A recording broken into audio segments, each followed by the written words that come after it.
छत्तीसगढ़ के गरियाबंद जिले में सुरक्षा बलों और नक्सलियों के बीच पिछले 3 दिनों से मुठभेड़ जारी है, जिसमें नक्सलियों का एक शीर्ष नेता भी इस बार मारा गया। भारतीय कम्युनिस्ट पार्टी माओवादी के प्रमुख 7 नेताओं में से एक जयराम रेड्डी उर्फ चलपति हमेशा अपनी सुरक्षा को लेकर सतर्क रहता था, लेकिन अपनी पत्नी के साथ ली गई एक सेल्फी ने उसे सुरक्षा बलों तक पहुंचा डाला। उड़ीसा छत्तीसगढ़ बॉर्डर पर एक अभियान के दौरान चलपति का एनकाउंटर हो गया। वो 2008 में उड़ीसा के नयागढ़ जिले में हुए माओवादी हमले का मुख्य आरोपी था, जिसमें 13 सुरक्षाकर्मी शहीद हुए थे। नक्सल विरोधी अभियान में शामिल एक वरिष्ठ अधिकारी ने बताया कि 15 फरवरी 2008 के हमले की साजिश माओवादी नेता रामकृष्ण ने रची थी, लेकिन उसे अंजाम चलपति ने ही दिया था। रामकृष्ण अब मर चुका है। अधिकारी ने आगे ये भी बताया कि चलपति ने ही नयागढ़ में पुलिस के हथियारों की लूट में मदद की थी और माओवादी साथियों को वहां से भागने में भी सफलता दिलाई। वे आंध्र प्रदेश के चित्तूर जिले के रहने वाले थे और मुख्य रूप से छत्तीसगढ़ और उड़ीसा में सक्रिय थे। अब आंध्र प्रदेश में माओवादी गतिविधियां लगभग समाप्त हो चुकी हैं।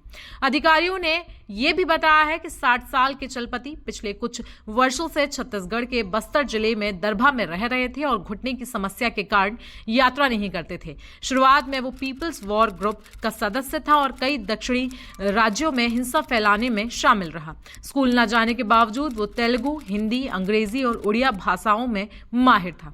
जंगलों में रहते हुए उसकी दोस्ती Andhra Orissa border special zonal committee के डिप्टी कमांडर अरुणा उर्फ चैतन्य वेंकट रवि से हुई और उसके बाद उन दोनों ने शादी कर ली। अधिकारियों के अनुसार वो लंबे समय तक सुरक्षा एजेंसियों से बचा रहा, लेकिन 2016 में आंध्र प्रदेश में माओवादी और सुरक्षा बलों के बीच मुठभेड़ में जब एक स्मार्टफोन जब्त किया गया तो उसमें उस जोड़ी की एक सेल्फी मिली और इसके बाद उस पर 1 करोड़ रुपए का इनाम घोषित कर दिया गया। सुरक्षा बलों के साथ मुठभेड़ के दौरान चलपति समेत 16 माओवादी मारे गए। इनमें से 2 को सोमवार सुबह और 14 अन्य को सोमवार रात और एक मुठभेड़ में मार गिराया।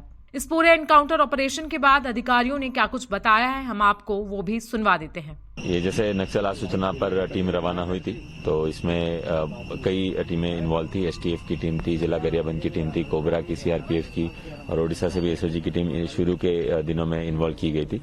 तो इसमें संयुक्त अभियान किया था और इसमें नक्सलियों का काफी बड़ा डेरा था। 20 से 25 की संख्या में होने की सूचना थी, जिसमें इन लोग की अपनी सुरक्षा बलों की टैक्टिकल मैन्यूवरिंग के कारण ये सफलता मिली है। सर, शुरुआत अभियान कहाँ से किया था? मतलब कुल्हाड़ी घाट, बालू टिक्की से ही आप लोगों ने शुरुआत की थी? ये सारी मतलब ऑपरेशनल चीजें तो मैं आपसे नहीं साझा कर पाऊंगा, है ना, लेकिन ये अच्छी सफलता है और ये सुरक्षा बलों का मनोबल भी इस सफलता से बड़ा है।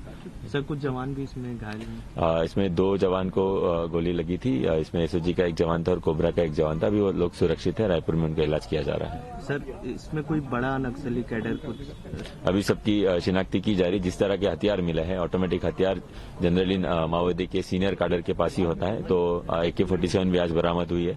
जिससे क्लियर है कि कोई ना कोई ये बड़े कैडर है जिनकी शिनाख्ती जल्दी की जाएगी। इन पर कितना इनाम है, कितने अपराध है, कितनी घटनाओं में शामिल थे, सारी जानकारी आपसे साझा की जाएगी।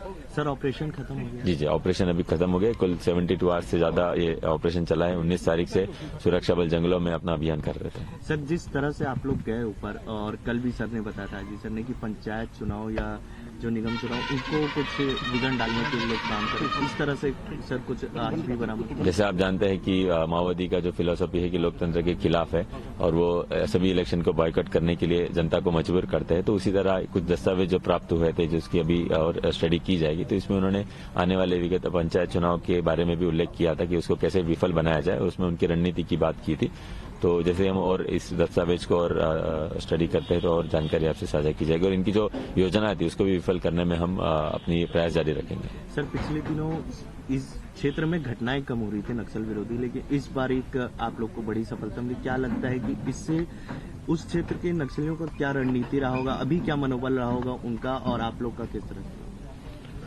जैसे आप जानते हैं कि छत्तीसगढ़ पुलिस द्वारा लगातार नक्सल विरोधी अभियान चलाया जा रहा है, तो उसी कड़ी में गरियाबंद जिले में यह अभियान हुआ था और कई सुरक्षा बल की टीम इसमें शामिल थी, तो उसी कारण हमको ये अपना एक सफलता मिली है। सर, इन्फॉर्मेशन किस तरह से कब मिला था? सर, ये सारी जानकारी तो नहीं बता पाएंगे आपको।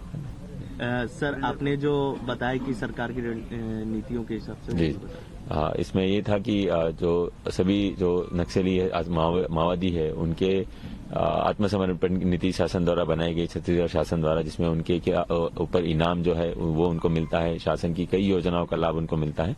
तो यही अपील आपके माध्यम से करना चाहूंगा कि जो माओवादी गलत राह पर चल रहे हैं और जो जानते हैं कि गलत राह पर आ गए हैं, तो उसको वो सरेंडर करना चाहे तो पुलिस का कैंप थाना, किसी भी कैंप थाना में आकर वो सरेंडर कर सकते हैं। सर, अमित शाह की डेडलाइन है 2026 मार्च, क्या किस तरह देखते हैं? लगातार हमारा इसमें प्रयास चल रहा है और नक्सल विरोधी अभियान हम लोग संचालन कर रहे हैं।